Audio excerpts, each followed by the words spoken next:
जीवन के बदलाव था वो एक शमशान घाट से हुआ था, जब मैंने देखा कि एक व्यक्ति लोगों की जली हुई लकड़ियां इकट्ठी कर रहा है अपने बच्चे का दाह संस्कार करने के लिए, जो बचे हुए टुकड़े होते हैं। आज ईश्वर की कृपा से अभी तक हम 70,000 से ज्यादा डेड बॉडी कैरी कर चुके हैं अपनी एम्बुलेंसेस में। मैं 24 घंटे एम्बुलेंस में रहता हूँ, अपनी कोई पर्सनल गाड़ी कार नहीं चलाता मैं, इसलिए लोग मुझे एम्बुलेंस मैन कहते हैं। वर्ल्ड रिकॉर्ड है आपके नाम पे पहले से क्या, जिसने 100 बार से ज्यादा ब्लड डोनेट किया है। 106 बार हो गया। क्या आप सोशल वर्क कितना करते इसलिए आप लीडर बने? आप लीडर थे इसलिए आप सोशल वर्क करने लगे? ये नानक नाम जहाज है, चढ़े से उतरे पार। दिल्ली को कहीं ना कहीं क्राइम कैपिटल, रेप कैपिटल काफी कुछ बोला जाता है। बड़े बड़े भ्रष्टाचार करने वाले पैरोल में बाहर घूम रहे हैं। क्या पुलिस का कंट्रोल दिल्ली की सरकार के हाथ में होना चाहिए? जो चीजें दिल्ली सरकार के हाथ में है, क्या उसमें सफल है वो? उन्होंने कहा जी एमसीडी हम जीत लेंगे, जीत लीजिए। अब कहते हैं जी हमारे पास बजट नहीं है जी। कल को पुलिस आ गई तो पुलिस को वर्दी के बिना रखेंगे, बजट ही नहीं है। तो इस समय जैसे केजरीवाल जी जेल में है, एक ये आम आदमी का क्वेश्चन है कि इस समय दिल्ली चल कैसे रही है? कभी भी नेता सरकार नहीं चलाते। Rajiv Gandhi super special hospital अरबों रुपए से बना होगा, उसके गेट के बाहर मोहल्ला क्लिनिक। बताइए यार, व्हाट नॉनसेंस। यानी आपको अपने हॉस्पिटल में भरोसा नहीं है। हम लोगों के घरों में, मध्यम वर्गीय घरों में 15-20 हजार से कम बिजली का बिल नहीं आ रहा है, तो कहाँ पे बिजली हाफ है, पानी कहाँ पे माफ है? खाना भी बांटते हैं और शराबे भी बांटते हैं और पैसे भी बांटते हैं, और जब जीत जाते हैं फिर कोई काम करना हो किसी पब्लिक का, फंड नहीं है जी। आपको क्यों लगता है कि दिल्ली की जनता इतना कुछ झेलने के बाद भी बार बार आम आदमी पार्टी को क्यों चुन रही है? क्योंकि देखिए हमारे देश का एक दुर्भाग्य है। खालिस्तान की मांग क्या है, क्यों है? ये बाहर की कंट्रियों के प्यादे हैं, उनकी फंडिंग में नाचने वाले हैं। अगर ये दम रखते हैं तो अपना दम दिखाए ना। पंजाब साहब लेके थे लोग। धर्म को आपको नहीं लगता ढाल की तरह यूज करते हैं खालिस्तानी सेपरेटिस्ट? ये किसने कह दिया आपको कि अखंडा खालिस्तान का हो गया? लेकिन सर अगर ऐसा है कि भारत के जो सिख समुदाय है वो नहीं चाहता है बिल्कुल भी खालिस्तान का सपोर्ट, तो ये वारिस पंजाब के जो लीडर थे, खडूर साहिब से जीत गया अमृतपाल सिंह। मैं स्पष्ट कर दूं आपको कि भिंडरावाला ने अपने पूरे जीवन में कि खालिस्तान का नाम नहीं लिया था। कोई सिख खालिस्तानी नहीं है और खालिस्तानी सिख नहीं है, ये बता दूं। मेरा बेटा तो कनॉट प्लेस में तख्ती लेके खड़ा हो गया था, say no to Khalistan, I love Hindustan. उस वजह से ही चिढ़ गए वो, और उन्होंने मेरे को धमकी दी। कनाडा और इंडिया के रिलेशन पहले इतने अच्छे थे, अब क्यों इतने खराब हो गए? हमारे मुल्क की तरक्की उनको बर्दाश्त नहीं होती है। आज मैं पद्मश्री होने के बाद निश्चित है कि मैं जाऊंगा तो तिरंगे में जाऊंगा, तो इससे बड़ा सम्मान और क्या हो सकता है। आपकी जो शहीद भगत सिंह सेवा दल है, अभी तक वो क्या सर्विसेज दे रही है? और आपका पॉलिटिकल करियर खत्म हो गया है कि आप ब्रेक पर हैं? तो मेरी तरफ से तो ना है राजनीति को। हाँ, लेकिन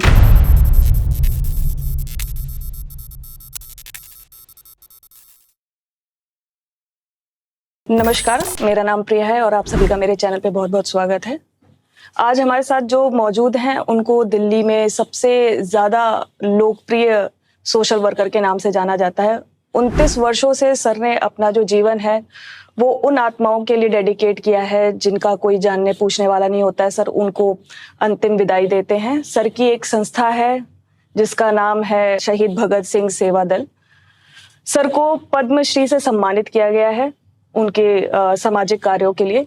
सर का नाम जो है वो आई थिंक सब कोई देखते ही पहचान जाएगा सर को। सर का नाम है जितेंद्र सिंह शॉन्टी। सर के ऊपर बॉलीवुड में एक बायोपिक भी बनी है जिसका नाम है सिंह सूरमा। आई थिंक जो कश्मीर फाइल्स के राइटर है उन्होंने ही लिखी है। तो सर आपका बहुत बहुत स्वागत है हमारे चैनल पे। शुक्रिया प्रिया जी। सर आपको एम्बुलेंस मैन के भी नाम से जाना जाता है। सर अभी भी आप, मैंने देखा आप एम्बुलेंस में ही आए हैं और दिल्ली में आपको एक बहुत बड़ा नाम है सर आपका as a social worker. Sir आप अपनी जर्नी के बारे में कुछ बताना चाहेंगे? मैं एम्बुलेंस तो 29 साल से ही चला रहा हूँ। मेरी शुरुआती जो जीवन के बदलाव था जी सर, वो एक शमशान घाट से हुआ था, जब मैंने देखा कि एक व्यक्ति लोगों की जली हुई लकड़ियां इकट्ठी कर रहा है जी अपने बच्चे का दाह संस्कार करने के लिए, जो बचे हुए टुकड़े होते हैं। वो दिन मेरी जिंदगी का बदलाव था। जब मैंने पूछा कि आप लकड़ियां चोरी क्यों कर रहे हो, तो उसने कहा कि मैं चोरी नहीं कर रहा हूँ, मेरे बच्चे की मृत्यु हो गई जिसका इलाज कराने आया था। पैसे नहीं है, इतने चारा नहीं है कोई, तो मैं लकड़ियां इकट्ठी कर रहा हूँ। तो उस दिन हमें महसूस हुआ कि राष्ट्रीय राजधानी में लोग बच्चे के जन्मदिन में, शादी में, मैरिज एनिवर्सरी में करोड़ों रुपए लगा देते हैं, मकान पे लगा देते हैं, कार खरीद लेते हैं करोड़ रुपए की। और उसी राष्ट्रीय राजधानी में एक व्यक्ति अपने बच्चे की लाश लेके बैठा हो, तो क्यों ना इस सेवा को किया जाए। पहला संस्कार वही कराया था, उसके बाद तो फिर 17 शमशान घाट हमने अडॉप्ट किए। Okay sir. और उसको करते करते दिखा कि हमें यार लोगों को जब हॉस्पिटल में डेथ होती है, घर लाने के लिए डेड बॉडी को कोई साधन नहीं मिलता है, हजारों रुपए मांगते हैं। उस समय बाद 95 और आज देखिए आज 30 साल के बाद भी वहीं खड़े हैं। आज भी प्राइवेट हॉस्पिटल है चाहे गवर्नमेंट हॉस्पिटल है, डेथ होने के बाद कोई साधन नहीं है, बेचारे वो किराए पे का एम्बुलेंस या शव वाहन लेके आते हैं, 5-5 10 हजार रुपए देना पड़ता है उनको। तो हमने 29 साल पहले ये कॉन्सेप्ट चुना था। आज ईश्वर की कृपा से अभी तक हम 70,000 से ज्यादा डेड बॉडी कैरी कर चुके हैं अपनी एम्बुलेंसेस में, और आज 33 शव वाहन और एम्बुलेंस हमारे पास है। इसलिए लोग मुझे एम्बुलेंस मैन से पुकारते हैं कि मैं 24 घंटे एम्बुलेंस में रहता हूँ। अपनी कोई पर्सनल कार नहीं चलाता मैं, क्योंकि मेरे उस एम्बुलेंस में सब डिजास्टर का सामान उपलब्ध रहता है। चलते चलते कोई व्यक्ति गिरा पड़ा तो मैं उठा के ले जाता हूँ स्ट्रेचर। अगर मौत हो गई है तो उसके लिए डेड बॉडी वाले बैग बकायदा पुलिस को सूचित करके उनको हॉस्पिटल लेके जाना, पोस्टमार्टम हाउस लेके जाना। जी सर। तो बस अब आदत पड़ गई है, इसलिए लोग मुझे एम्बुलेंस मैन कहते हैं। सर एम्बुलेंस मैन, सर आपको तो डोनर सिंह भी बोलते हैं। आपके ऊपर शायद आई थिंक वर्ल्ड रिकॉर्ड है आपके नाम पे। आई थिंक आप पहले से क्या जिसने 100 बार से ज्यादा ब्लड डोनेट किया है। 106 बार हो गया है। ओके सर, तो ये बचपन से- प्रेरणा मतलब आप ये वो इस शमशान वाले इंसिडेंट के बाद से हुआ आपका, या फिर आप शुरू से ही? नहीं, वो मैं 18 साल का था जब मेरे करीब घर के किन्हीं का अंकल का ऑपरेशन था। मेरी मम्मी के पास आया आंटी जी की AB पॉजिटिव ब्लड नहीं मिल रहा है। अच्छा सर। तो मम्मी को तो नहीं पता था मेरा क्या ग्रुप है, और उन्होंने कहा कोई बात नहीं, मेरे बेटे को ले जाओ, ब्लड डोनेट कर देगा ये। उनका हार्ट का ऑपरेशन था। तो मैं चला गया ब्लड देने के लिए एस्कॉट हॉस्पिटल में। महसूस भी कुछ नहीं हुआ, लेकिन चांस की बात है कि मेरा भी AB पॉजिटिव ही निकला। ओ। तो वो अंकल जब भी कहीं मिलते थे तो सबके सामने यही कहते थे कि मैं जिंदा हूं तो शंटी के खून से जिंदा हूं। तो मुझे लगा यार ये बहुत नायाब काम है, इसमें हमें और ज्यादा करना चाहिए। तो मैं रेगुलर मैंने फिर साल में 4 बार 3 बार ऐसे करता चला गया। मुझे नहीं पता लगा 2019 में नेशनल ब्लड ट्रांसफ्यूजन काउंसिल ने मुझे बुला के अवार्ड दिया और डोनर सिंह की उपाधि दी। वर्ल्ड बुक ऑफ रिकॉर्ड में नाम आ गया। Delhi state blood transfusion council ने भी अवार्ड दिया। उससे ज्यादा और ज्यादा अवेयरनेस आई, और मैं लगभग खुद तो दिया ही दिया है, 190 के करीब हम कैंप भी कर चुके हैं अभी तक। तो सर आप बीजेपी के शायद पूर्व MLA भी रह चुके हैं। तो सर एक ऐसा ही क्वेश्चन है कि आप सोशल वर्क कितना करते हैं, इसलिए आप लीडर बने, या आप लीडर थे इसलिए आप सोशल वर्क करने लगे? नहीं, मेरे साथ उल्टा हुआ है। 2007 में मेरे दोस्तों ने कहा कि आपने इंडिपेंडेंट चुनाव लड़ना है। अच्छा।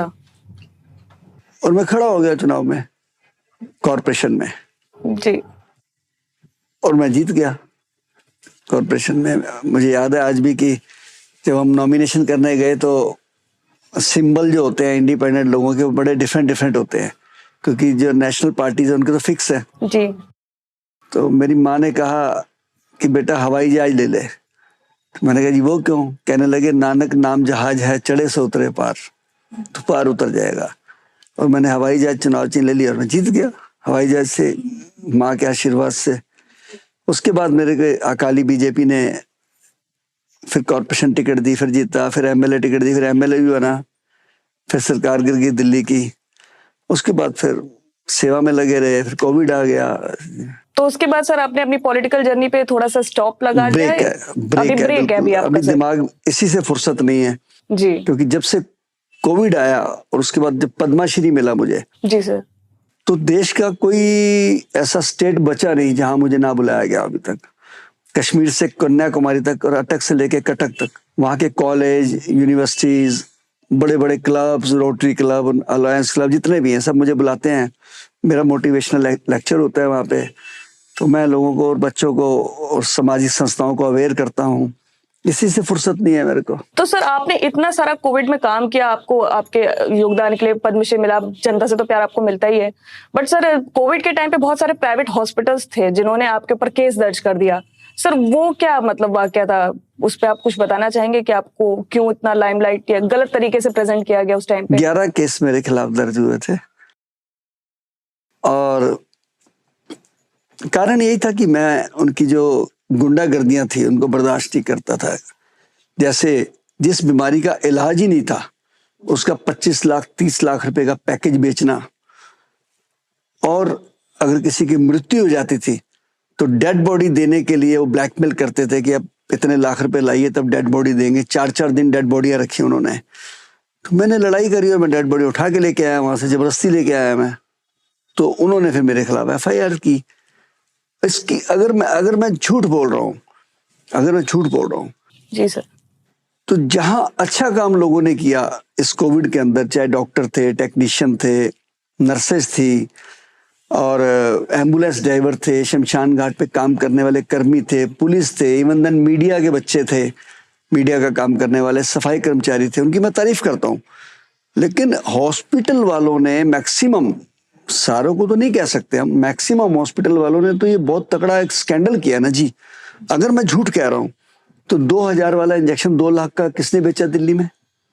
1000 वाली एम्बुलेंस 50,000 की, लाख रुपए की किसने दी? 500 रुपए का ऑक्सीजन का सिलेंडर 50,000 लाख रुपए में कैसे बिका दिल्ली के अंदर, राष्ट्रीय राजधानी के अंदर? तो वो बातें उनको पची नहीं। जब मैं लाशें उठा के लाता था मेरे खिलाफ FIR कर देते थे। मैं कहता था करो, जब कभी वक्त आएगा, कोर्ट बुलाएगा, मैं जवाब दूंगा ना, मुझे जवाब देना आता है। क्योंकि मैंने इनकी जो उस समय, उस कहर के समय में जो जल्लाद वाला कई लोगों ने काम किया ना, मेरे पास रिकॉर्ड था उसका कि 300 रुपए की PP किट 8-8 हजार रुपए की लगाई इन्होंने।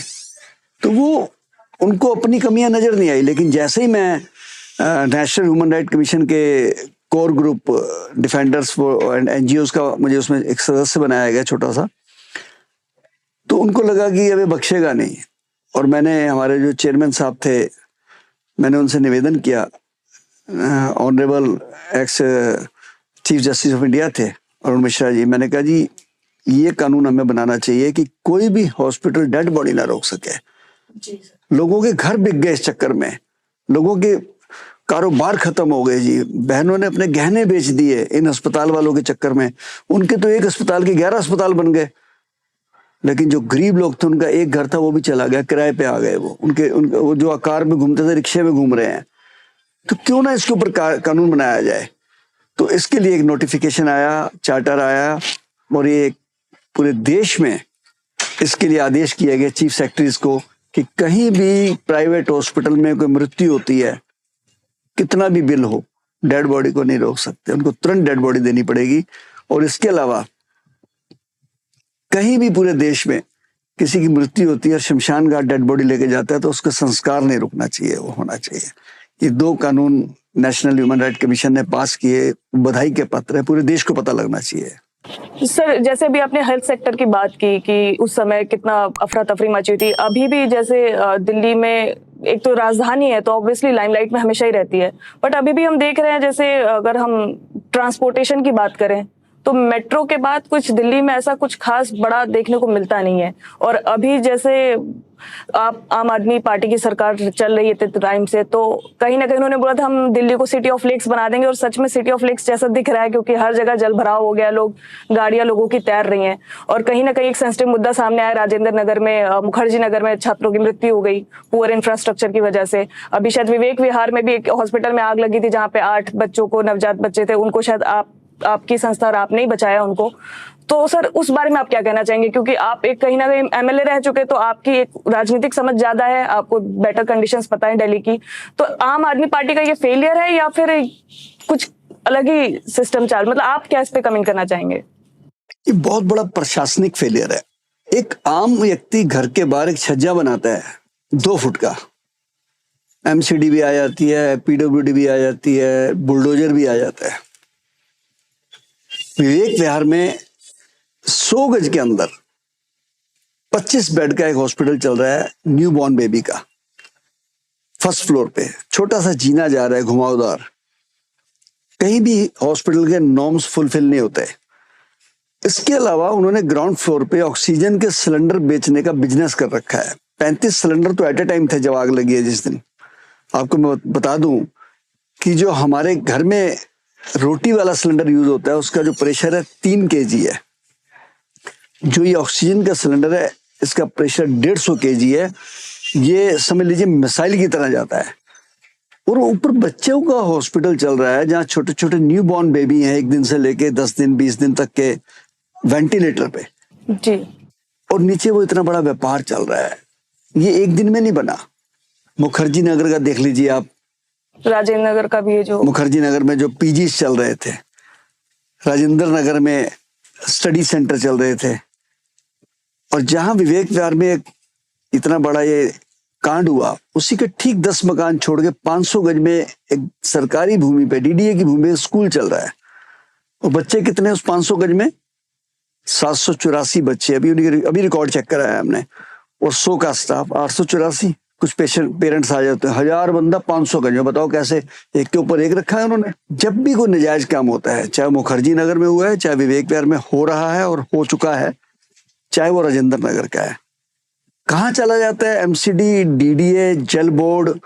कैसे उनको बिजली का कनेक्शन मिल जाता है? अभी क्यों नहीं डीडीए ध्यान देता है इस बात के ऊपर? एमसीडी वाले कहाँ सो जाते हैं वो? इसका मतलब है कि सारे डिपार्टमेंट जो हैं वो माया की माया है। मैं तो सीधी बात बोलूंगा। फायर ब्रिगेड वाले एनओसी कैसे दे देते हैं? बहुत बड़ा रोल है इसमें फायर ब्रिगेड का। Corruption sir, 100% corruption. करप्शन नहीं, 100% करप्शन ही है। जब कभी अभी हंसी की बात तो यहां आ रही थी कि वहां राजेंद्र नगर में जो सीवरेज का पाइप फटने की वजह से पानी अंदर गया, बस साथ में बारिश का भी गया। डिपार्टमेंट कौन कौन से आए उसमें? MCD, Delhi government, sewerage, Delhi जल बोर्ड। ठीक, केस के ऊपर किसके ऊपर किया इन्होंने? एक कार वाला जा रहा था सी, उसकी कार के प्रेशर से दब गया, उसके एफआईआर कर दी। मतलब आप गोंगलों से मिट्टी झाड़ रहे हो। आफ्टर ऑल कोर्ट ने उनको रियायत दी उस कार वाले को। तो इसका ये क्या बात हुई? एक कार वाला जा रहा था तो पानी का पाइप फट गया। ये कहाँ कहाँ सारे सो जाते हैं। अब चाहे होता क्या है, चाहे मुखर्जी नगर हुआ, चाहे विवेक विहार हुआ, आनंद फानन में फिर ये सारे डिपार्टमेंट लग जाते हैं, छापे मारो जी, सील कर दो जी। एक भी को पीजी सील नहीं हुआ जी। और शकरपुर में, लक्ष्मी नगर में दिखाता हूं मैं आपको, 1000 पीजी चल रहे हैं आज भी। चलिए मुखर्जी नगर में आज चल रहे हैं, चलिए राजेंद्र नगर में, विजयनगर में चल रहे हैं, सरेआम चल रहे हैं। कौन रोकेगा तो उनको? हॉस्पिटल की अगर बात कर रहे थे जो आप बच्चे, जहां हमने तो अपने हाथों से निकाले हैं 1 दिन और 14 दिन के बच्चे भी। 8 तो मौके पे डेथ कर गए थे, बुरी तरह झुलस गए थे। 4 बच गए उसमें। पहले दिन 6 बच गए थे, 2 बाद में गए। मैं, मेरा बेटा जोत, मेरे ड्राइवर, शहीद भगत सिंह सेवा दल के सारे लगे हुए थे उसमें। वहां की लोकल रेजिडेंट भी हमारी मदद कर रहे थे। लेकिन बात ये आती है कि उसके बाद क्या हुआ? जो दिल्ली के अंदर ऐसे 10,000 और हॉस्पिटल चल रहे हैं, क्या आपने रोका? हेल्थ डिपार्टमेंट उनको परमिशन कैसे दे देता है? डीएचएस जो है, दिल्ली हेल्थ सर्विसेज जो है, वो कैसे परमिशन दे रहा है उनको? मुझे एक बात समझ नहीं आ रही है। हमने एक एम्बुलेंस रजिस्टर्ड करानी होती है, 104 नॉर्म्स हैं उसमें, ये भी पूरा करिए, ये भी पूरा करिए। अरे आप हॉस्पिटल जो छोटे छोटे पिद्दी हॉस्पिटल है, किसी हॉस्पिटल के अंदर मोर्चरी नहीं है, किसी हॉस्पिटल में एम्बुलेंस नहीं है, किसी हॉस्पिटल में प्रॉपर तरीके से इमरजेंसी सर्विसेज नहीं है, डिजास्टर के हिसाब से वो अनफिट है, आप उनको परमिट कैसे दे देते हैं उसको चलाने का?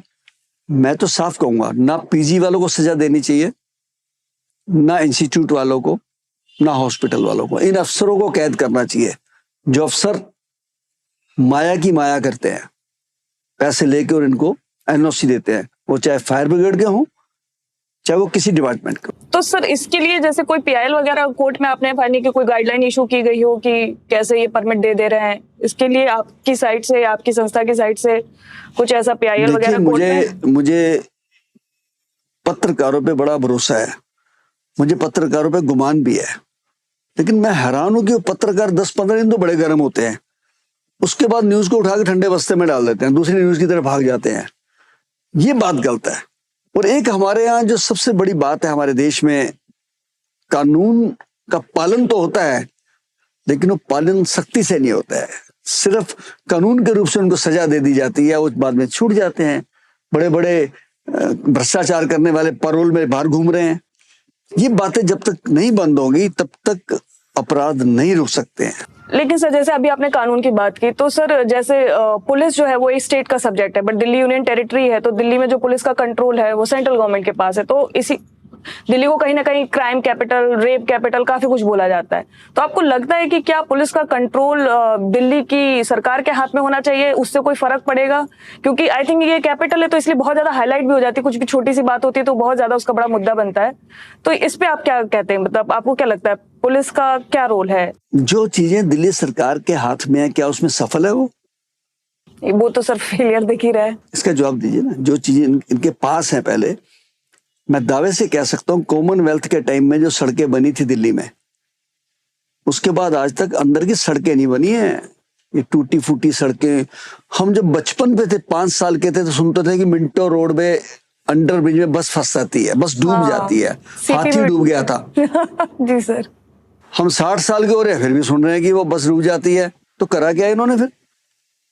लास्ट ईयर सीपी में ऑटो डूब गया था सर। करा क्या आपने? ये तो वो साहब हुआ कि कोई व्यक्ति पेंट करने के लिए ठेका ले लिया एक पुल का, उसने ये जोक है किसी प्रदेश में। तो वो पुल ढूंढ रहा था तो उसने कॉन्ट्रैक्टर को फोन किया, किस रोड पे पुल है वो जो मैंने पेंट करना है। तो उसका जवाब ये था कि बेटा हम तो पुल ही खा गए, तो पेंट नहीं खा सकता, खा जा। अब सोचिए ना बात को कि इन्होंने करा क्या। आज जैसी बारिश आती है, ज्यादा बारिश नहीं, अगर मुंबई वाली बारिश आ जाएगी दिल्ली में 10 दिन के लिए तो डूब जाएगा। मुझे लगता है कि हम तो सारे यमुना जी में बैठे होंगे। एक भी सड़क ऐसी बता दीजिए दिल्ली की जहां पर पानी ना भरता हो। तो आपने करा क्या फिर? और आपने कह दिया जी पुलिस इनके हाथ में दे दो। मैं इसमें पुलिस की भी गलती नहीं निकालूंगा। देखो एक बात बताऊं, कोविड में जो पुलिस वालों ने सेवा की है ना, जी सर, वो काबिल बहुत तारीफ है। सराहनीय है। उन्होंने अपनी जान के ऊपर खेल के ऊपर किया। और मेरा ना बहुत ज्यादा टच भी है पुलिस से। रेलवे से कोई कट गया पुलिस वाला उठाएगा, रोड पे कोई मर गया एक्सीडेंट से पुलिस वाला उठाएगा, मर्डर हो गया पुलिस वाला उठाएगा। वो लाशें जिनको कोई हाथ नहीं लगाता उसको पुलिस उठाती है। फिर उसको एक दिन में नहीं जान छूट जाती कि उठा दिया है। पहले उनको वो हॉस्पिटल लेके जाएंगे, क्योंकि मृत घोषित तो हॉस्पिटल करेगा ना। उसमें हमारे शहीद भगत सिंह सेवादल की एम्बुलेंस जाती है। हॉस्पिटल वाले जब उसे डेड घोषित कर देते हैं फिर वो मोर्चरी में रखते हैं। फिर उसको 3 दिन 72 घंटे रखना पड़ता है कि कोई इसके घर वाला आ जाए वारिस। नहीं आया तो उसको फिर लावारिस करके उसका संस्कार भी करना है उन्होंने। फिर शहीद भगत सिंह सेवादल उसमें इन्वॉल्व हो जाती है। लेकिन वो चाहे वो हेड कांस्टेबल है, चाहे SI है, चाहे ASI है, चाहे SHO है, वो बेचारों की ड्यूटी तो लग गई ना जी। एक वो आत्मा जिसका कोई नहीं है जी, वो सोल जो है जिसका कोई नहीं है, उसके रिचुअल कौन कर रहा है? एक पुलिस वाला कर रहा है। लेकिन अब बात यहां आ जाती है कि जहां करप्शन हो रहा है उसमें तो इन्वॉल्वमेंट है। आप बिना उनकी मर्जी के कोई रेडी तो लगा के दिखा दो सब्जी की, मुझे मान जाऊंगा मैं आपको। तो कुछ भी लगा के दिखा दीजिए आप। तो ये इतनी बड़े बड़े धंधे कैसे खुल रहे हैं फिर? लेकिन सारा कुछ हम उनको जिम्मेदार इसलिए नहीं कह सकते कि अकेली पुलिस क्या क्या करे। इनके काम डिवाइड होने चाहिए। जैसे ट्रैफिक पुलिस है ना जी, ऐसे एक फंक्शन के लिए पुलिस अलग होनी चाहिए। कि जैसे दिवाली मेला है, होली मेला है, दशहरा है, ईद है, गुरुपुरब के नगर कीर्तन है, ये अलग पुलिस देखेगी। वही पुलिस क्राइम देख रही है, वही पुलिस मर्डर देख रही है, वही पुलिस जुलूस देख रही है, वही पुलिस रामलीला में खड़ी है। अरे यार उस पुलिस का मिसयूज क्यों कर रहे हैं आप? और उनकी ड्यूटी मुझे नहीं लगता कि देखिए किसी भी कंट्री में 10 से 12 घंटे से ज्यादा काम नहीं करा सकते आप किसी से। बट उनकी ड्यूटी तो 36 घंटे पुलिस वाले हाँ। काम करते हैं बेचारे, 36 आवर। मैं सोचता हूँ इंसान है, कैसे बेचारे कैसे जीते होंगे। घर का खाना नहीं खा सकते, वो गंदा खाना खाते हैं। कोई सब जगह पे फिल्टर वाटर भी नहीं है। वो भी इंसान है यार, उनके भी बच्चे हैं, उनको घर जाके रेस्ट चाहिए। फिर अच्छा जब वो आराम से आएंगे तैयार होके तो और अच्छा काम करेंगे। किसी पुलिस स्टेशन के अंदर एयर कंडीशन थोड़ा लगे हुए हैं, वो पंखे के नीचे सो रहे हैं, पसीने से बुरा हाल है, उनका तरबतर है। तो कानून व्यवस्था को सुधारने के लिए पुलिसिंग को बदलना पड़ेगा। ये नहीं कि उठा के उसको दे दो जी, उसको दे दो जी। पुलिसिंग जैसे किरण बेदी जी ने किया था कि जेलों की व्यवस्था अच्छा करो। कैदी हैं वो, समझिए बात। और कैदी अभी वो निर्धारित भी नहीं हुए हैं। जो विचाराधीन कैदी हैं जी जी, उनको भी वैसे ट्रीट किया जा रहा है। और जिनको 100 साल की, 80 साल की, 60 साल की, 50 साल की सजा, उनको भी वैसे किया जा रहा है। वाई? तब वो चेंज आया उसमें, थोड़ा उनको इंसान की तरह देखने लगा। और मैं ये बात स्पष्ट रूप से कई जगह बोलता हूं मंच पे कि ह्यूमन राइट की सबसे पहली आवाज देश में किसी ने उठाई थी तो भगत सिंह ने उठाई थी सर। वो तो लाहौर जेल में कि खाना खाएंगे तो इंसानों वाला खाएंगे, जानवरों वाला नहीं खाएंगे।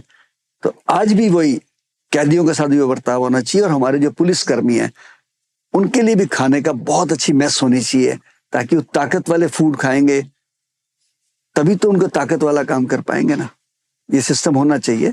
तो मैं आपकी उस बात को एग्री नहीं करता कि वो दिल्ली सरकार को पुलिस को दे देना चाहिए, फलां देना चाहिए। दिल्ली सरकार के पास जो अपने डिपार्टमेंट है वही नहीं संभलते। हो पा रहा है। उन्होंने कहा जी MCD हम जीत लेंगे, जीत लीजिए। अब कहते हैं जी हमारे पास बजट नहीं है जी, कल को पुलिस आ गई तो पुलिस को वर्दी के बिना रखेंगे कि बजट ही नहीं है। तो इसलिए मैं तारीफ भी करता हूँ पुलिस की, साथ में ये भी कहता हूँ कि पुलिस का सिस्टम चेंज होना चाहिए। बट सर अभी जैसे हम देख रहे हैं कि ये तो मैं हम कॉमन बच्चों के अवेयरनेस के लिए भी पूछ रही हूँ, मुझे खुद भी उतना नहीं पता है। तो इस समय जैसे केजरीवाल जी जेल में है, तो इस समय दिल्ली का शासन चला कौन रहा है? कोई कह रहा है लेफ्टिनेंट गवर्नर चला रहा है, कोई कह रहा है वो जेल से क्रियान्वित कर रहे हैं।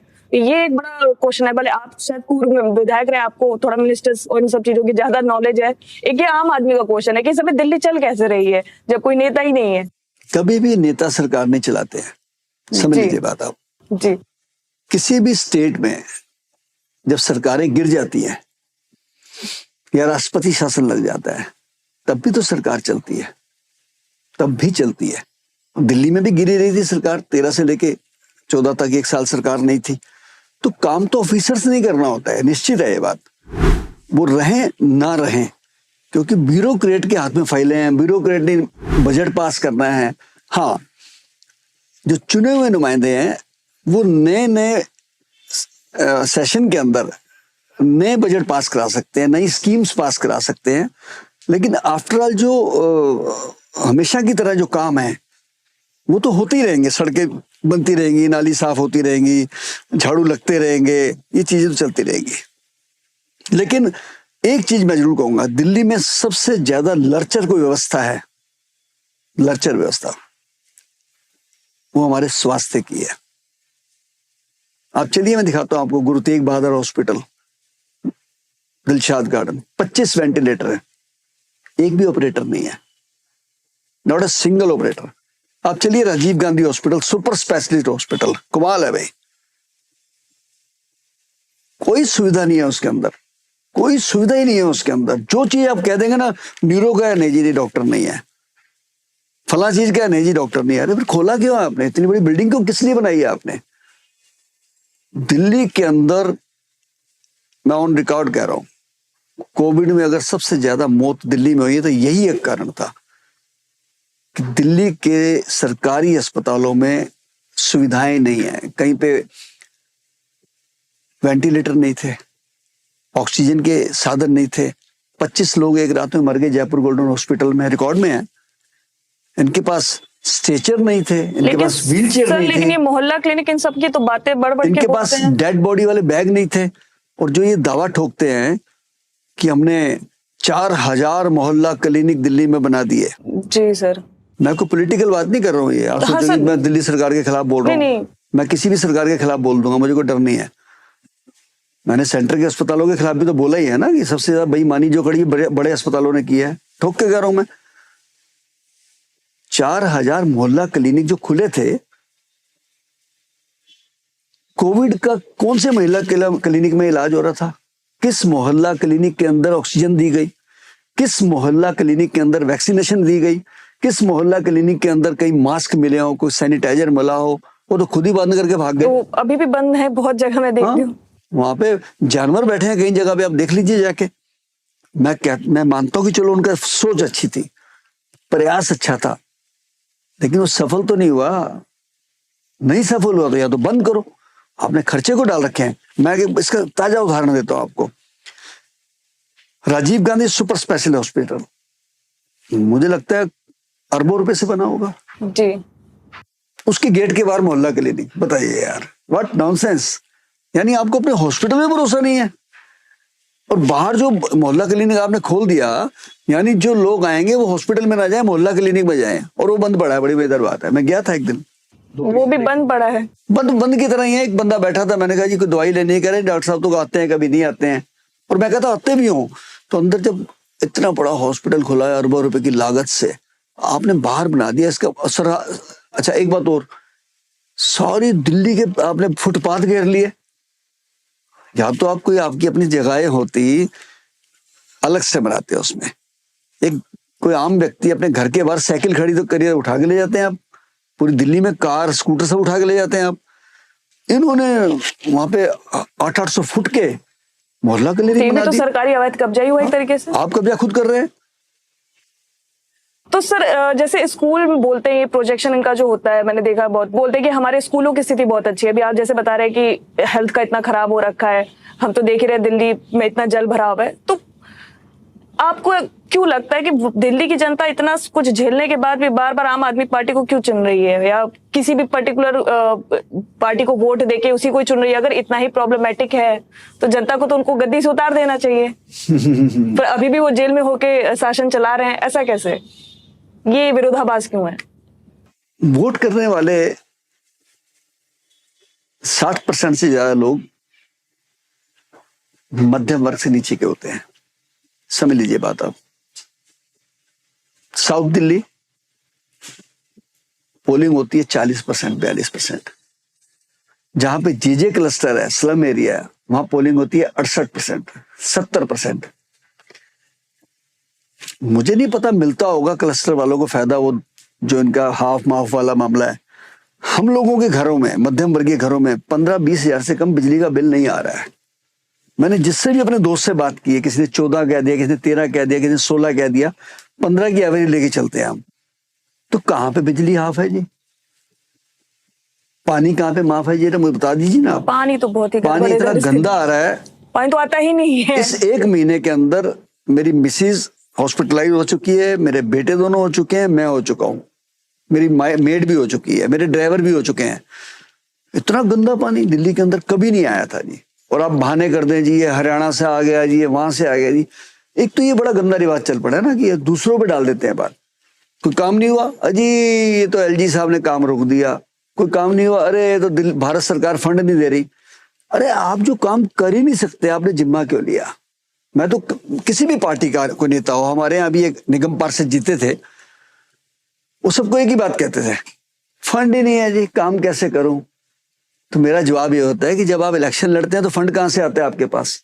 तब तो आप खाना भी बांटते हैं और शराबें भी बांटते हैं और पैसे भी बांटते हैं और दुनिया भर के लालच देते हैं लोगों को। और जब जीत जाते हैं, फिर कोई काम करना हो किसी पब्लिक का, फंड नहीं है जी। फिर निगम पे डाल दो, या दिल्ली सरकार पे डाल दो, या भारत सरकार पे डाल दो। क्यों देंगे आपको लोगों को फंड? आप अपने इलेक्शन के लिए फंड ला सकते हैं, आप ही अपने पास से लगा दीजिए फंड। अगर आप सेवा करना चाहते हैं तो आप क्यों नहीं लगा सकते हैं पैसा? सर, जैसे अभी आपने बोला कि कहीं ना कहीं स्लम एरिया से बहुत ज्यादा मतलब वोटिंग होती है। एक इस पे सर मेरा एक छोटा सा क्वेश्चन था कि अभी हमने बांग्लादेश में देखा क्या इशू चल रहा है, वहां पर सरकार गिर गई, जो भी हुआ। तो कहीं ना कहीं भारत की एक पॉलिसी रहती है वसुधैव कुटुंबकम की, तो हम सबको शरण देने के लिए रेडी रहते हैं हमेशा, और शायद वो अच्छी भी है। बट रोहिंग्यास मुस्लिम्स की जो प्रॉब्लम है, दिल्ली में उनका बहुत ज्यादा पलायन हुआ है, बहुत ज्यादा वो आए हैं, बस्तियों में बस गए हैं। 2 साल पहले शायद सेंट्रल गवर्नमेंट ने भी उनको प्रोटेक्शन देने की बात कही थी, बट कहीं ना कहीं बोलते हैं कि दिल्ली सरकार बहुत ज्यादा उनके लिए कोमलता रखता है हृदय में, उनको लाके बसा रहा है, उनसे उनको आधार कार्ड दे रहा है, वोटिंग राइट्स दे रहा है। कहीं ना कहीं वो गलत है। वो आप उसको किस तरीके से देखते हैं कि वो सही है या गलत है? आपके क्वेश्चन से एग्री नहीं करता हूं जी। बांग्लादेश का इतिहास आप पढ़ेंगे तो उसको आजाद कराने वाला हमारा देश है, जनरल जगजीत सिंह अरोड़ा थे, मुक्ति वाहिनी। हाँ सर, पता है। उन्होंने बांग्लादेश बनाया था जी। और बांग्लादेश ने, वो बात अलग है कि तरक्की नहीं की। नजीबुल हुसैन साहब के टाइम में। अब मजेदार बात यह है कि वहां गरीबियत ही रही और जातिवाद ऊपर नीचे होता रहा। आज हमारा देश चाहे कि हम 1 करोड़ लोगों को शरण दे दें, ये कैसे पॉसिबल है? ये तो पॉसिबल नहीं है। हम सिंपैथी रखते हैं उनके साथ, लेकिन हम शरण नहीं दे सकते। समझ लीजिए बात को। और फिर हम होते भी कौन है दूसरे मुल्क के बीच में इंटरफेयर करने वाले? हम होते भी कौन है? जहां तक आपने बात करी कि वो रोहिंग्यों को ले आए, उनको ले आए जी, वो सब छुप के आए हुए हैं। उनको कौन ला सकता है? जो बेचारे हमारे हिंदू वहां कटपिट रहे हैं, वो तो आ नहीं पा रहे यहाँ पे। उनको पासपोर्ट की सुविधा नहीं मिल पा रही है। वो किस तरीके से कैसे लटकाया जा रहा है आपको, आपके सामने है। लेकिन हमारे यहाँ की मजबूरी समझ लीजिए कि हम उनकी चाहकर भी उतनी मदद नहीं कर पा रहे हैं। वो बात अलग है कि उन्होंने अब खुद ही कहना शुरू कर दिया है कि हम यहीं सेटल करेंगे। क्योंकि देखिए, हमारे देश का एक दुर्भाग्य है कि भारत पाकिस्तान का जो पार्टीशन हुआ जी, उसका दर्द आज तक लोगों ने जो बर्दाश्त किया था वो खत्म नहीं हुआ है। जो परिवार उजड़े थे, उजड़ के आए थे, ट्रेनें कट कट के आई थी, वो आज तक दर्द नहीं गया है। अभी वो दर्द खत्म हुआ नहीं था। 84 का कत्लेआम का दर्द आ गया था, याद कीजिए आप किस तरीके से दिल्ली जैसे राष्ट्रीय राजधानी में 7-8 हजार लोगों का कत्लेआम किया गया, आपके सामने है। तो वो हमारा देश जो है ना, इस सेकुलरिज्म की मिसाल है, ये कहना पड़ेगा आपको। अगर ऐसा नहीं है, लोग कुछ भी बोलते रहे, मेरी कम्युनिटी के भी कई लोग बोलते हैं, लेकिन हमें गुमान होना चाहिए भारत देश के तिरंगे के ऊपर। यहाँ के राष्ट्रपति भी सिख बने और प्रधानमंत्री भी सिख बने और उपराष्ट्रपति भी मुस्लिम बने और राष्ट्रपति एपीजे अब्दुल कलाम मुस्लिम बने। ये मजाक की बात नहीं है, ये सेकुलरिज्म की मिसाल है हमारे देश में। तो हमारे को तो तिरंगे पे नाज होना चाहिए। और हम किसी और मुल्क में क्या हो रहा है, हम उनको सिंपैथी तो दिखा सकते हैं, अब सबको तो नहीं ला सकते ना यहाँ पे। तो सर आपके हिसाब से ये जो रोहिंग्यास का इश्यूज है, ये कोई बहुत मेजर टॉपिक नहीं है अभी दिल्ली की राजनीति में? बहुत मेजर प्रॉब्लम है, लेकिन अब हम अपने मुल्क को संभालेंगे।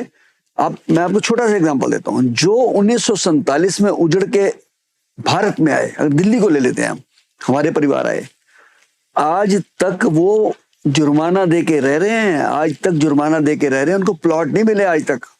बहुत बड़ी बात बता रहा हूँ। पहली बार अभी 15 अगस्त से पहले एक बहुत बड़ा कार्यक्रम करके प्रगति मैदान में प्रधानमंत्री जी ने, एलजी साहब ने, होम मिनिस्टर ने, डीडीए के वीसी साहब ने ये घोषणा की है कि जो उन लोगों पे पेनल्टी लगाई जा रही थी, उस पेनल्टी को माफ किया जाएगा और उनको एक किराएदार के रूप में साबित किया जाएगा। उनको समझ लीजिए लाइसेंसिंग पे आ जाएंगे। कम से कम इतना तो हो गया ना कि पेनल्टी तो हट गई ना। वो तो कर्जे में चल रहे थे सारे, जो बेचारे वहां घर छोड़ के आए, उजड़ के आए, बच्चे मरवा के आए, वहां पे माता पिता को मरवा के आए। आज तक 75 साल के बाद भी, ये छोटा दर्द नहीं है, हमारे देश का बहुत बड़ा दर्द है कि दिल्ली जैसी, क्योंकि दिल्ली में एजेंसियां कई हैं, LNDO है जी, ये DDA है जी, MCD है जी, श्रम डिपार्टमेंट की जमीन है, ये लेबर डिपार्टमेंट की है जी, कई डिपार्टमेंट है। क्योंकि जब DDA नहीं होता था तो उनको वहां पे वो लोग आके बैठ गए। इन्होंने उनको अलॉट तो करी नहीं, उल्टा जुर्माना लगाना शुरू कर दिया, जुर्माने के ऊपर पेनल्टी लगानी शुरू कर दी। वो अरबों में चला गया होगा। लेकिन इस बार पहली बार 14 अगस्त को उनको पहली घोषणा की गई है कि जो लोग पाकिस्तान से आए थे, रिफ्यूजी कहते हैं उनको, जी जी, उनको ये रियायत दी जा रही है। ओके सर, एक बहुत सेंसिटिव मुद्दा है जिसमें हम आपसे बात करना चाहेंगे। खालिस्तान का इशू जो है चल रहा है आजकल। सर कुछ टाइम पहले गूगल पे था, न्यूज में भी था कि आपको जान से मारने की, आपको और आपके बेटे को शायद धमकी दी गई थी जान से मारने की। तो सर खालिस्तान की हमेशा मांग उठती रही है, बातें होते रही, अकाली दल से लेके फिर वो खालसा बब्बर, फिर अमृतपाल सिंह का जो भी इशू हुआ, उस पर सर आपका क्या कमेंट है? आप खालिस्तान की मांग क्या है, क्यों है, और एज अ सिख आप उसको एज अ प्रॉब्लम देखते हैं या फिर आप गवर्नमेंट से कुछ उस बारे में कहना चाहेंगे? उस पर आपका सर क्या टेक है? सच बात है कि खालिस्तान की मांग करने वाले जो USA में बैठे हैं, खास करके लोग कनाडा में बैठे हैं,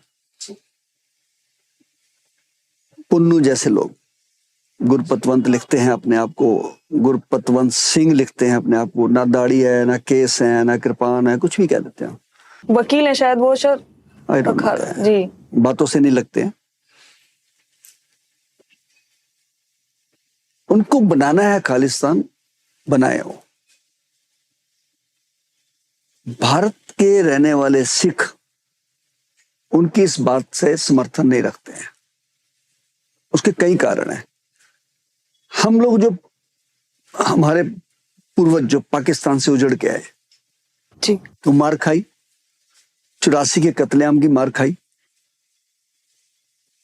वहां से आके लोगों ने नौकरियां करी, फिर बिजनेस सेट करे, 84 में उजड़ गए, फिर बिजनेस सेट करे। पंजाब के आतंकवाद के दौर में जो 80 से 84 तक चला, इन लोगों की वजह से बहुत सारे बच्चे देश छोड़ के चले गए। क्योंकि इसमें कोई दो राय नहीं है कि पंजाब के अंदर उस समय पुलिस ने भी बहुत बर्बरता करी थी, जबरदस्ती किसी को भी उठा लेते थे। बल्कि उसके ऊपर एक फिल्म भी आई थी माचिस की, कुत्ते का नाम जिम्मी होता है और एक आतंकवादी का नाम जिम्मी होता है, तो उस चक्कर में उनके कुत्ते के मालिक को ले जाते हैं उठा के। और ये सच है, ऐसा हुआ भी था। नौजवान बच्चों के नाखून निकाल दिए गए थे जबरदस्ती, उनको ये कह के कि आपको आतंकवादी बना दिया जाएगा, और 50-50 लाख रुपए लेकर उनको छोड़ा गया था। उस डर से बहुत सारे बच्चे कनाडा, अमेरिका, लंदन चले गए। इन लोगों ने शह दी थी, खालिस्तानियों ने। अब जैसे कनाडा में टूडो जी बैठे हैं, उनके पिताजी भी यही काम करते थे। वो भी खालिस्तान को रिकॉग्नाइज देते थे, और उस समय उन्होंने एक हवाई जहाज उड़ा दिया था। 350 लोग थे खालिस्तानियों ने, उसमें हमारे सिख भी गए थे, काफी कैनेडियन भी मरे थे। वही काम टूडो कर रहा है।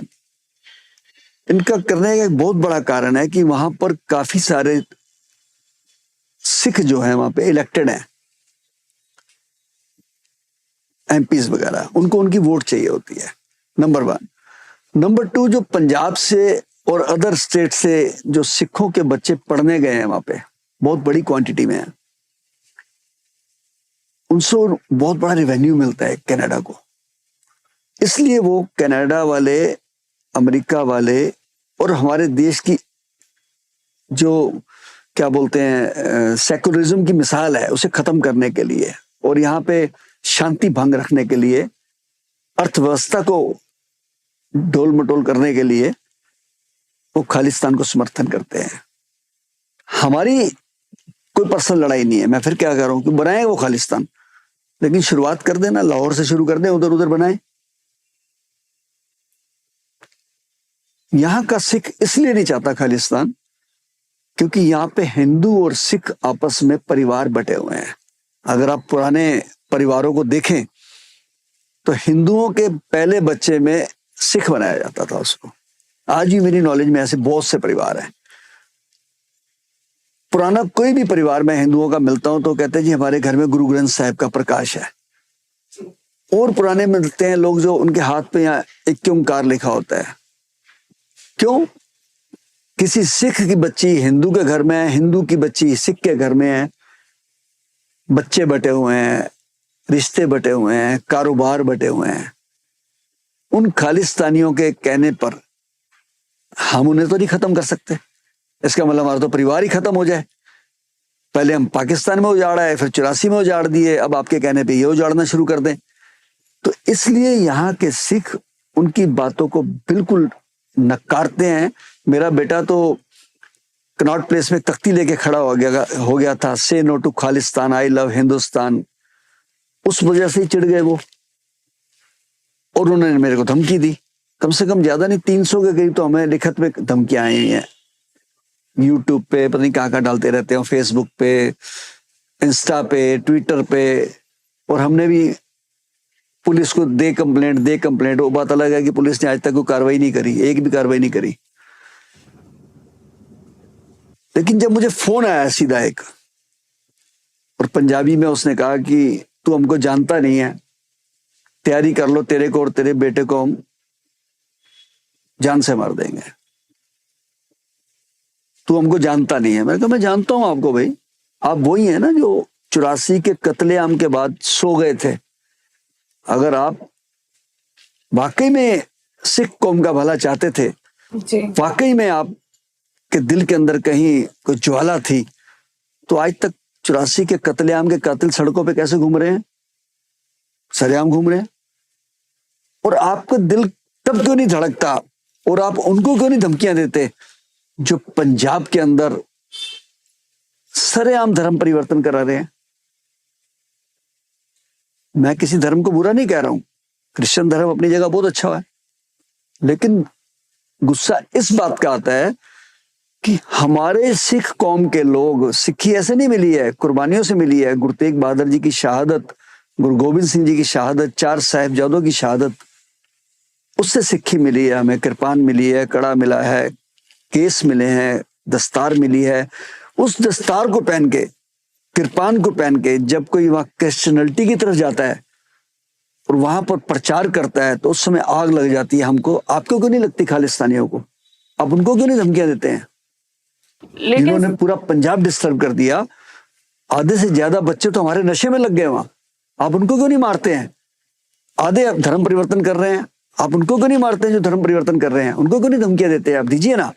और सच बोलूं तो इन्होंने खालिस्तान बनाते बनाते पंजाब को खाली कर दिया है। सारे बच्चे जो उठता है, मैं अमेरिका जा रहा हूं, मैं कनाडा जा रहा हूं, वहाँ जमीनें खाली पड़ी हैं, मकान खाली पड़े हैं। जो हमारे बेचारे पूरब से पश्चिम से कहाँ से आगे लोग वहाँ नौकरी कर रहे थे, वही वही रह रहे हैं वहाँ पे। तो पंजाब वाले तो चले गए सारे घर छोड़ के, सारे घर खाली पड़े हैं। माँ बाप बेचारे पता नहीं कैसे कैसे जमीनें बेच के उन्होंने बच्चों को भेजा वहां पे। लेकिन आज अगर वहां माँ बाप जाते हैं तो उनको घर की सफाई पे रख लेते हैं, वो बच्चों के खिलाने पे रख लेते हैं।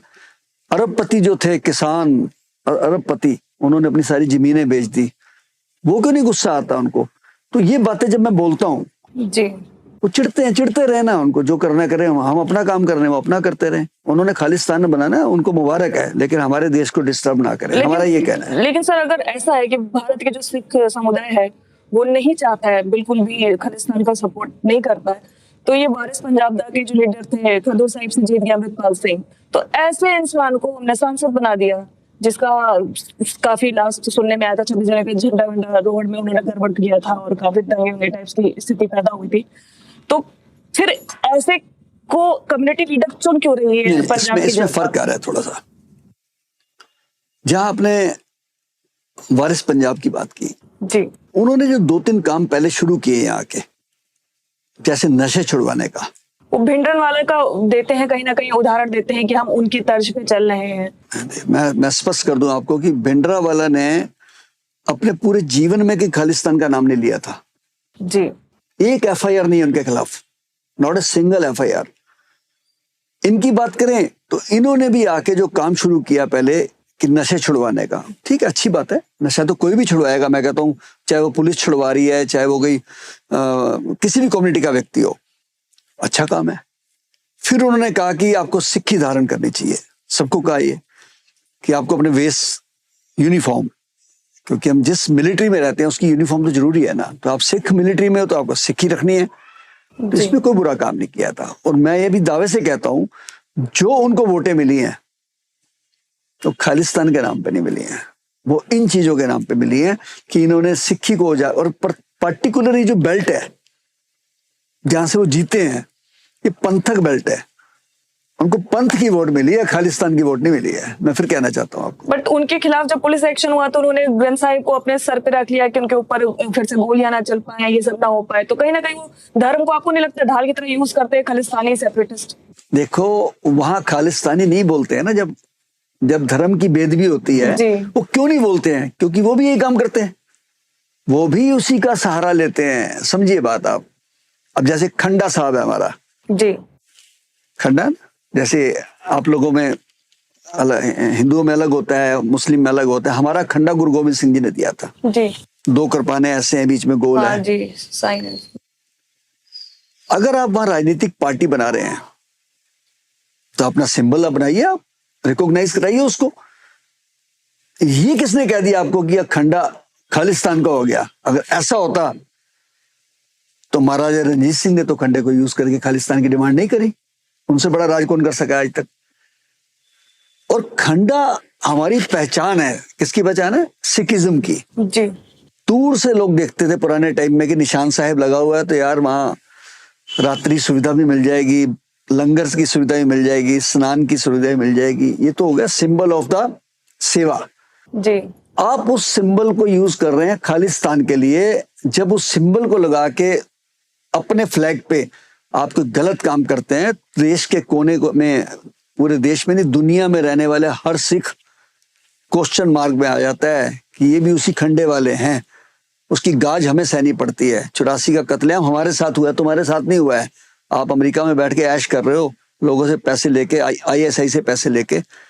मार यहाँ पड़ती है उनको, जो बेचारे बिहार में, बंगाल में, आसाम में, डिब्रूगढ़ में, कानपुर में जो हुआ है ना, वो भूल नहीं सकते हैं। लोगों को जिंदा जलाया गया, उनके बच्चों के गले में टायर डाल के जलाया गया है। एक एक घर में 6-6 लाशें उठी हैं उस 84 के अंदर, इनकी बदतमीजी की वजह से। इसलिए वो खंडा साहब सिखिज्म की मिसाल है, खालिस्तान की मिसाल नहीं है। निशानी वो सिखिज्म की है, गुरु गोविंद सिंह साहब ने दिया है। हमारा खंडा हमारी शान है, वो खालिस्तान का कोई लेना देना नहीं है उससे, इसलिए हम उनके खिलाफ हैं। तो आप बिल्कुल पूर्ण तरीके से आप खालिस्तान का विरोध करते हैं? मैं नहीं करता, पूरा देश करता है, पूरा देश का हर सिख करता है। कोई सिख, कोई किसी का नाम बताइए ना देश का, कोई एक इंडस्ट्रियलिस्ट, कोई कोई राइटर, कोई किसी भी तरीके का बंदा बताइए कि जो इनका साथ देता हो। कोई नहीं देता इनका साथ। ये वही चंद लोग हैं जो आईएसआई से पैसे लेके टूडो के लिए काम कर रहे हैं, पता नहीं तो महाराजा रणजीत सिंह की मूर्ति बोलते हैं, वहां जो उनका पाकिस्तान वाला जो पंजाब है वहां पर उनकी मूर्ति को खंडित कर दिया गया और ये सब। तो ये लोग वहां नहीं कुछ बोलते, इनको सारी बातें यहाँ बोलनी होती है। अपने गुरुद्वारे क्यों नहीं आजाद करा लेते? आफ्टर ऑल सुनिए ना कि हम जब से पैदा हुए हैं, हमारे जो अरदास होती है उसमें हम बचपन से सुनते आ रहे हैं कि ये सच्चे पातशाह जो गुरु के द्वार गुरुद्वारे पंथ से बिछोड़े गए हैं, गुरु घर यानी पंजा साहब, ननकाना साहब, सारे उनकी सेवा संभाल का मौका हमारी कौम को दो।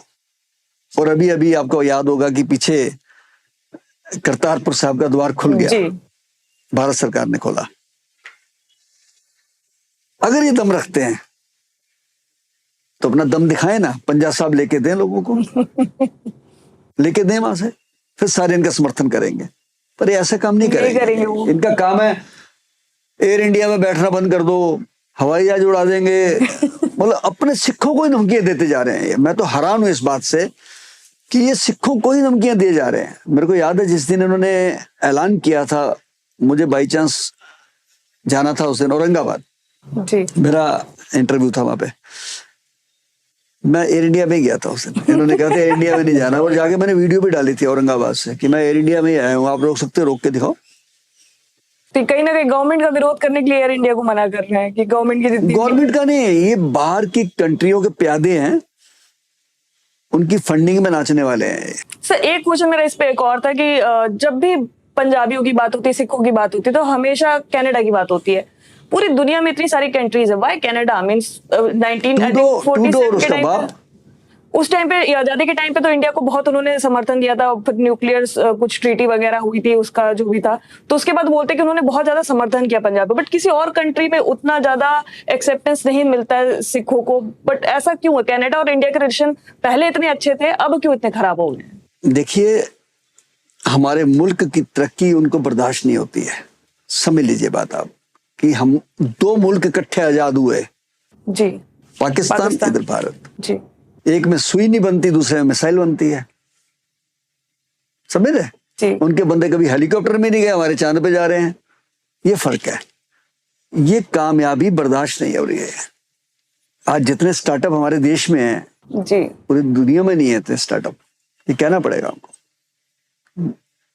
लेकिन जब कनाडा का इतना ज्यादा बोलते, जैसे स्टूडेंट्स हमारे वहां पे बहुत ज्यादा आते हैं, इतना खर्चा होता है, तो जब उनका इतना ज्यादा हमारे साथ व्यापार है, छात्रों की छात्रवृत्ति है, आना जाना है, इतना उनका सब ट्रेड सब कुछ हमारे थ्रू ही चल रहा है, तो फिर वो क्यों खालिस्तानी मूवमेंट को, सेपरेटिस्ट मूवमेंट को सपोर्ट कर रहे हैं? ये ट्रूडो जी की पर्सनल जाति दुश्मनी है जो उनकी पूरे देश भुगत रहा है, या फिर ये आपको लगता है कि कोई इंटरनेशनल साजिश है या समथिंग लाइक दैट? मैंने आपको फिर बता रहा हूँ आपको कि वहां पे बहुत ज्यादा तादाद सिखों की हो चुकी है। एक तो उनको उनकी वोटें चाहिए, वोटिंग राइट्स जी। एक वो जो एमपी चुने हुए हैं उनकी वोटें भी चाहिए, और जो हमारे बोलने वाले हैं बोली तोते वाली खालिस्तान वाली, उनको फंडिंग चाहिए।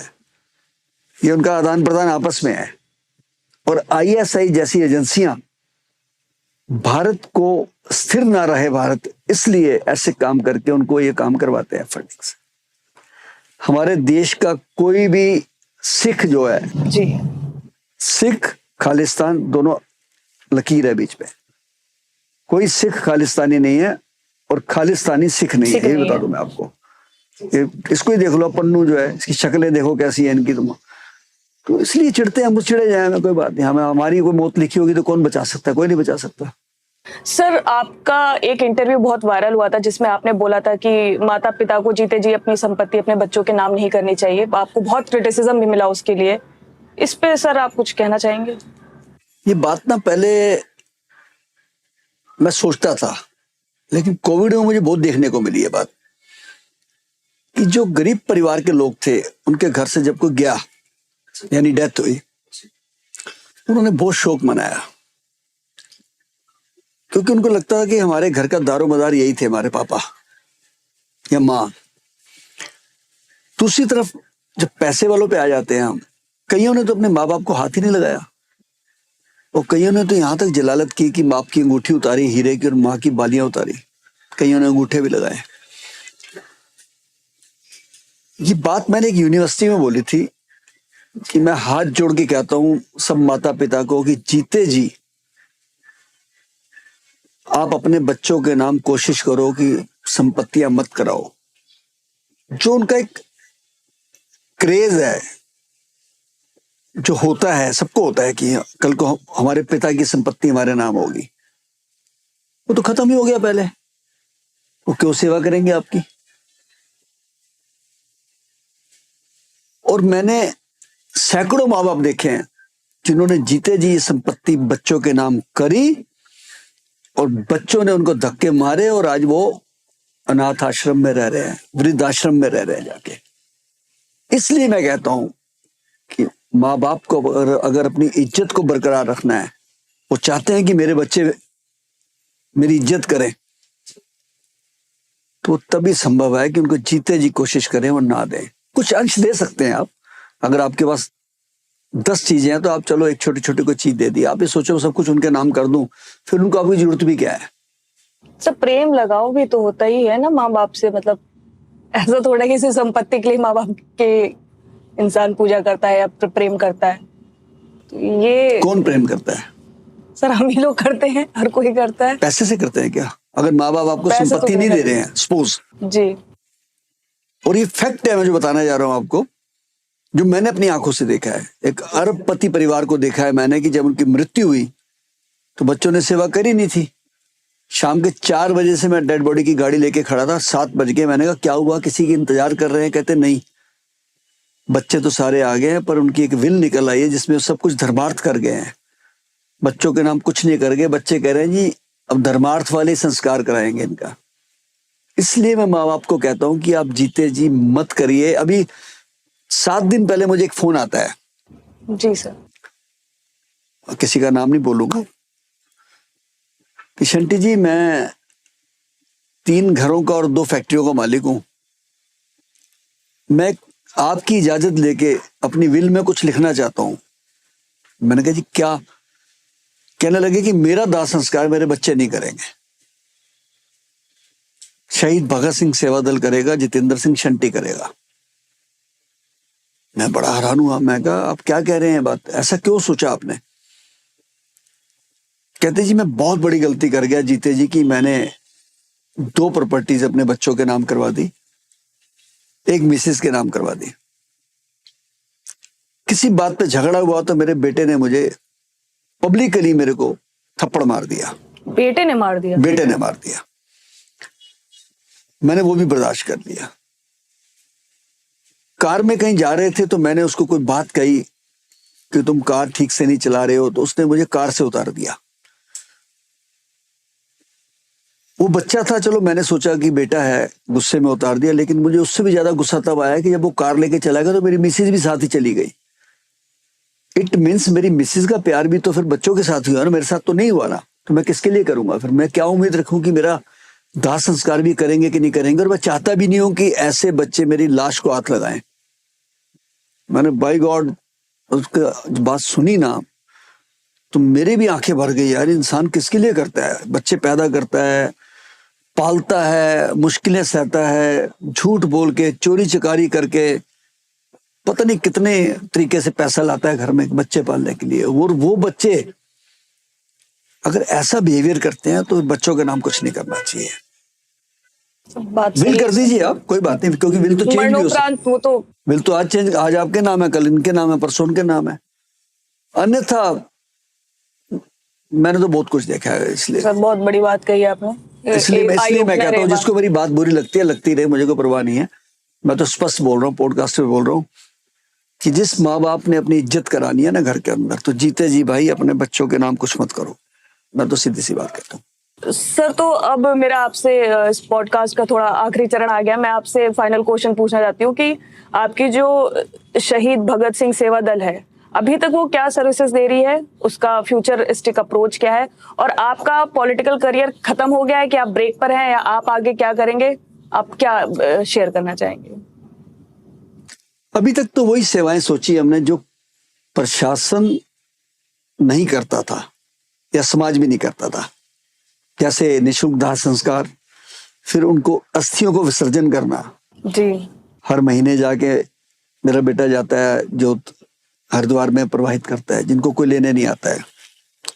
एम्बुलेंस पेशेंट को ले जाने के लिए, डेड बॉडी ले जाने के लिए हर्ष वैन, शव वाहन, जैसे किसी के हॉस्पिटल में डेथ होगी घर लाना है, फिर घर से शमशान लेके जाना है, तो कैसे लेके जाएंगे बेचारे।